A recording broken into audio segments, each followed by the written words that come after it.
অনেক যুবক এই এলাকাতে দেখি, বহিরাগত এলাকার মধ্যে দেখি, যুবক তার বাবাকে সম্মান দিতে জানে না।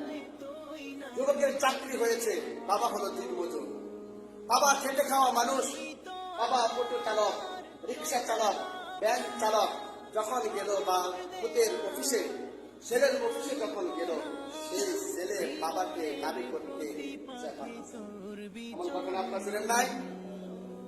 বাবাকে দাবি করে না, অথচ যেই বাবা তাকে চাকরি দেওয়ার জন্য, তাকে লেখাপড়া করানোর জন্য হার ভাঙ্গা মেহনত করেছেন, মাথার গাম পায়ে ফেলিয়েছেন, নিজে না খেয়ে, ঈদের সময় নিজে পোশাক পরিধান না করে, নিজে জুতা পরিধান না করে, জুতা খরিদ না করে সেই সন্তানের মনকে খুশি করেছেন, সন্তানকে কাপড় কিনে দিয়েছেন, সন্তানকে জুতা কিনে দিয়েছেন। বাবা তুমি ঈদ করো, আমার ঈদ করা, আমি ঈদ করবো, আমার এই পোশাকে চলবে।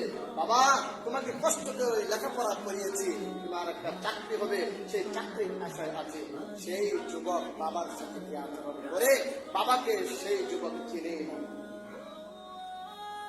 যদি কোনো যুবক পিতাকে অসম্মান করে, পিতার মূল্যায়ন না করে, মেরে